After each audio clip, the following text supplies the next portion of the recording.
Hello students, ಈ ವಿಡಿಯೋದಲ್ಲಿ KCET ವಿದ್ಯಾರ್ಥಿಗಳಿಗೆ ಒಂದು ಇಂಪಾರ್ಟೆಂಟ್ ಇನ್ಫಾರ್ಮೇಷನನ್ನು ಈ ವಿಡಿಯೋದಲ್ಲಿ ನಾವು ತಿಳ್ಕೊತಾ ಹೋಗೋಣ. ವಿಡಿಯೋವನ್ನು ಸ್ಟಾರ್ಟ್ ಮಾಡ್ತೀನಿ. ಅದಕ್ಕಿಂತ ಮೊದಲು ನೀವಿನ್ನೂ ನಮ್ಮ ಚಾನೆಲನ್ನು ಸಬ್ಸ್ಕ್ರೈಬ್ ಮಾಡದೇ ಇದ್ರೆ ಈ ಕೂಡಲೇ ಚಾನೆಲ್ಗೆ ಸಬ್ಸ್ಕ್ರೈಬ್ ಮಾಡ್ಕೊಳ್ಳಿ ಮತ್ತು ಲೈಕ್ ಮಾಡಿ. ಈಗ ನಾವು ಇನ್ಫಾರ್ಮೇಷನನ್ನು ತಿಳ್ಕೊತಾ ಹೋಗೋಣ. ಸೊ ಹೌದು, ಈ ವಿಡಿಯೋದಲ್ಲಿ ನಾವು KCET ವಿದ್ಯಾರ್ಥಿಗಳಿಗೆ 2026ರಲ್ಲಿ ಅಪ್ಲಿಕೇಶನ್ ಹಾಕೋದಕ್ಕೆ ಸಂಬಂಧಪಟ್ಟಂತೆ ಒಂದು ಮುಖ್ಯವಾದ ಮಾಹಿತಿಯನ್ನು ತಿಳ್ಕೊತಿದ್ದೀವಿ.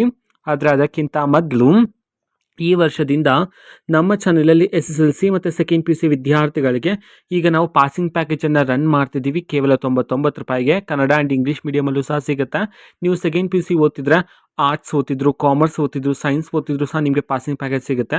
ನಿಮಗೆ ಪಾಸಿಂಗ್ ಪ್ಯಾಕೇಜ್ ಬೇಕಿದ್ರೆ ಸ್ಕ್ರೀನ್ ಮೇಲೆ ಕೊಟ್ಟಿರ್ತಕ್ಕಂತಹ ನಂಬರ್ಗೆ ವಾಟ್ಸಪ್ ಮುಖಾಂತರ ನೀವು ನಮ್ಮನ್ನು ಕಾಂಟ್ಯಾಕ್ಟ್ ಮಾಡಿದ್ರೆ ನಾವು ನಿಮಗೆ ವಾಟ್ಸಪ್ಪಲ್ಲಿ ಎಲ್ಲ ಮಾಹಿತಿಯನ್ನು ತಿಳಿಸಲಾಗುತ್ತೆ ಕೇವಲ 99 ರೂಪಾಯಿಗೆ.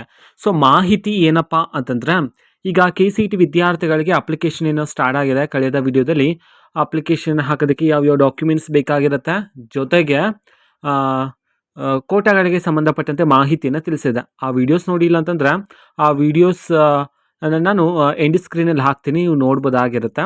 ಓಕೆನಾ. ಆ್ಯಂಡ್ ಡಿಸ್ಕ್ರಿಪ್ಷನ್ ಬಾಕ್ಸಲ್ಲಿ ಲಿಂಕು ಕೊಟ್ಟಿರ್ತೀನಿ, ನೋಡಿ. ಬಿಕಾಸ್ ತಿಳ್ಕೊಳ್ಳಿ ಕೋಟಾಗಳು ಅಂತಂದರೆ ಏನು ಆ್ಯಂಡ್ ಯಾವ್ಯಾವ ಡಾಕ್ಯುಮೆಂಟ್ಸ್ ಬೇಕಾಗುತ್ತೆ ಅಪ್ಲಿಕೇಶನ್ ಹಾಕೋದಕ್ಕೆ ಅಂತೇಳಿ. ಸೊ ಈ ವಿಡಿಯೋದಲ್ಲಿ ಏನಪ್ಪ ಮಾಹಿತಿ ಅಂತಂದರೆ, ಈಗ ತುಂಬ ವಿದ್ಯಾರ್ಥಿಗಳಿಗೆ ಒಂದು ಡೌಟ್ ಇದೆ. ಅಲ್ಲಿ ನೀವು ಕನ್ನಡ ಮೀಡಿಯಂ ಕೋಟಾ, ರೂರಲ್ ಕೋಟಾ ಅಥವಾ ಲಿಂಗ್ವಿಸ್ಟಿಕ್ ಮೈನಾರಿಟಿ ಕೋಟಾಗಳಿಗೆ ನೀವೇನಾದರೂ ಎಲಿಜಿಬಲ್ ಇದ್ದು ನೀವೇನಾದರೂ ಅಲ್ಲಿ ಸೆಲೆಕ್ಟ್ ಮಾಡಿದರೆ ನೀವು ಫೈನಲ್ ಆಗಿ ನೀವು ಅಪ್ಲಿಕೇಶನ್ ಪ್ರಿಂಟೌಟನ್ನು ತಗೊಳ್ಳೋದಕ್ಕೆ ಆಗ್ತಿಲ್ಲ. ಓಕೆನಾ. ಸೊ ಯಾಕೆ ಈ ರೀತಿ ಆಗ್ತಿದೆ ಅಂತ ಹೇಳಿದರೆ, ಸೊ ಈಗ ವಿದ್ಯಾರ್ಥಿಗಳು ನೀವು ಕೋಟಾವನ್ನೇನೋ ಕ್ಲೈಮ್ ಮಾಡಿದ್ರ, ಬಟ್ ಅದನ್ನು ವೆರಿಫೈ ಮಾಡಬೇಕಾಗಿರತ್ತೆ.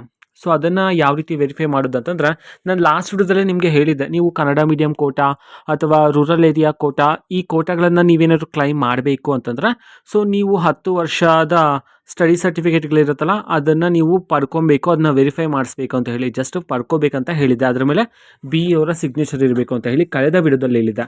ಸೊ ಆದರೆ ಈಗ ಅಲ್ಲಿ application form, KCET application form download ಮಾಡೋದಕ್ಕೆ ಯಾಕೆ ಆಗ್ತಿಲ್ಲ ಅಂತಂದರೆ, ಸೊ ನೀವು ಇನ್ ಕೇಸ್ ಫಾರ್ ಎಕ್ಸಾಂಪಲ್ ನಾನು ಕನ್ನಡ ಮೀಡಿಯಂ ಕೋಟಾ ಅಂತ ತಗೊಳ್ತೀನಿ, ನನಗೆ ಕನ್ನಡ ಮೀಡಿಯಂ ಕೋಟಾ ಅಪ್ಲೈ ಆಗ್ತಿದೆ. ಸೊ ನಾನು 1ರಿಂದ 10ನೇ ತಾರೀಕಿನವರೆಗೂ ಸಹ 10 ವರ್ಷದ್ದು ಸ್ಟಡಿ ಸರ್ಟಿಫಿಕೇಟನ್ನು ರೆಡಿ ಮಾಡಿಟ್ಕೊಂಡಿದ್ದೀನಿ. ಅದ್ರ ಮೇಲೆ BE ಅವರ ಸಿಗ್ನೇಚರ್ ಸಹ ಇದೆ. ಸೊ ಈಗ ನಾನು ಏನು ಮಾಡಬೇಕಾಗಿರುತ್ತೆ ಅಂತಂದ್ರೆ, ನಾನು ಯಾವ ಕಾಲೇಜಲ್ಲಿ ಸೆಕೆಂಡ್ PUC ಓದ್ತೀನೋ ಅಲ್ವಾ, ಈಗ ಆ ಒಂದು ಕಾಲೇಜ್ಗೆ ಹೋಗಿ ಈ ಥರ KCET ಅಪ್ಲಿಕೇಶನ್ ಫಾರ್ಮ್ಗೆ ನಾನು ಈ ಥರ ಅಪ್ಲಿಕೇಶನ್ ಹಾಕಿದ್ದೀನಿ, ಈ ಒಂದು ಕೋಟಾ ನನಗೆ ಅಪ್ಲೈ ಆಗ್ತಿದೆ ಅಂತ ಹೇಳಿ ಅದಕ್ಕೆ ಸಂಬಂಧಪಟ್ಟಂತಹ ಮೀನ್ಸ್ ಕನ್ನಡ ಮೀಡಿಯಂ ಕೋಟಾಗೆ ಸಂಬಂಧಪಟ್ಟಂತಹ ಡಾಕ್ಯುಮೆಂಟ್ಸ್ ಎಲ್ಲ ಅಲ್ಲಿ ನೀಡಿದ್ರೆ ನಿಮ್ಮ ಕಾಲೇಜ್ ಕಡೆಯಿಂದನೇ ಅದನ್ನೇ ವೆರಿಫೈ ಮಾಡಿ ನಮ್ಮ ಅವರಿಗೆ ತಿಳಿಸ್ತಾರೆ. ಓಕೆನಾ. ಕಾಲೇಜಲ್ಲಿನೇ ವೆರಿಫೈ ಮಾಡ್ತಾರೆ. ಸೊ ಅದಾದಮೇಲೆ ನೀವೇನು ಮಾಡ್ತೀರಾ, ಒಂದು ಸ್ವಲ್ಪ 2 hours 3 hours ಬಿಟ್ಟು ಮತ್ತೊಮ್ಮೆ ಲಾಗಿನ್ ಆಗಿ ಚೆಕ್ ಮಾಡಿ. Of course it should be downloadable. ಓಕೆನಾ. ಸೊ ಅದು ಡೌನ್ಲೋಡ್ ಆಗುತ್ತೆ. ಸೊ ಇದೇ ಥರ ನೀವು ರೂರಲ್ ಕೋಟಾಗೂ ಸಹ ಇದೇ ಥರ ಮಾಡಿ, ಲಿಂಗ್ವಿಸ್ಟಿಕ್ ಮೈನಾರಿಟಿ ಕೋಟಾಗೂ ಸಹ ಇದೇ ಅಪ್ಲೈ ಆಗುತ್ತೆ. ಅಥವಾ ನೀವು 2 ಕೋಟಾ ಅಪ್ಲೈ ಆಗ್ತಿದ್ರೆ ಅಂತಂದರೆ, ನೀವು ರೂರಲ್ಲೂ ಓದಿದ್ರೆ ಜೊತೆಗೆ ಕನ್ನಡ ಮೀಡಿಯಂ ಓದಿದ್ರೆ, ಸೊ 2 ಕೋಟಾಗಳಿಗೂ ಅಲ್ಲಿ ಅಪ್ಲಿಕೇಶನ್, ಇಟ್ ಮೀನ್ಸ್ 2 ಕೋಟಾಗಳ ಸ್ಟಡಿ ಸರ್ಟಿಫಿಕೇಟನ್ನು ತಗೊಂಡು ಎರಡೂ ನೀವು ಅಪ್ಲೈ ಮಾಡ್ಬೋದಾಗಿರುತ್ತೆ. ಇಟ್ ಮೀನ್ಸ್ ಕೋಟಾವನ್ನು ಕ್ಲೈಮ್ ಮಾಡ್ಬೋದಾಗಿರುತ್ತೆ. ಓಕೆನಾ. ಸೊ ಇದು ಇವತ್ತಿನ ಒಂದು ವೀಡಿಯೋ. ಆ್ಯಂಡ್ ಮುಂದಿನ ವೀಡಿಯೋದಲ್ಲಿ ಇನ್ನೂ ಹಲವಾರು ಅಪ್ಡೇಟ್ಸ್ಗಳಿದೆಯಪ್ಪ. ಟಕ ಅಂತ ಆಗ್ತಾ ಇರ್ತೀನಿ. ನೆಕ್ಸ್ಟ್ ವೀಡಿಯೋಸನ್ನು ಮಿಸ್ ಮಾಡ್ಕೋಬೇಡಿ. ಆ್ಯಂಡ್ ಆಗಲೇ ಹೇಳಿದ್ನಲ್ಲ ಯಾವ್ಯಾವ ಡಾಕ್ಯುಮೆಂಟ್ಸ್ ಬೇಕು, ಜೊತೆಗೆ ಕೋಟಾಗಳಿಗೆ ಸಂಬಂಧಪಟ್ಟಂತಹ ಇನ್ಫಾರ್ಮೇಷನ್ ಲಾಸ್ಟಲ್ಲಿ ಎಂಡ್ ಸ್ಕ್ರೀನ್ ಮೇಲೆ ಬರುತ್ತೆ, ನೋಡಿ. ಸಬ್ಸ್ಕ್ರೈಬ್ ಮಾಡ್ಕೊಳ್ಳಿ. ಇದು ಇವತ್ತಿನ ಒಂದು ವೀಡಿಯೋ. ಮತ್ತೀಗ ನಾವು ಟೆಲಿಗ್ರಾಮ್, ಇನ್ಸ್ಟಾಗ್ರಾಮ್ ಮತ್ತು ಫೇಸ್ಬುಕ್ಕಲ್ಲೂ ಸಹ ಈಗ ವಿಡಿಯೋಸ್ಗಳನ್ನು ಅಪ್ಲೋಡ್ ಮಾಡ್ತಿದ್ವಿ. ಲಿಂಕ್ಸ್ಗಳನ್ನು ಡಿಸ್ಕ್ರಿಪ್ಷನ್ ಬಾಕ್ಸಲ್ಲಿ ಕೊಟ್ಟಿರ್ತೀನಿ, ಕ್ಲಿಕ್ ಮಾಡಿಬಿಟ್ಟು ಫಾಲೋ ಮಾಡಿ. ಓಕೆನಾ. So thank you, bye.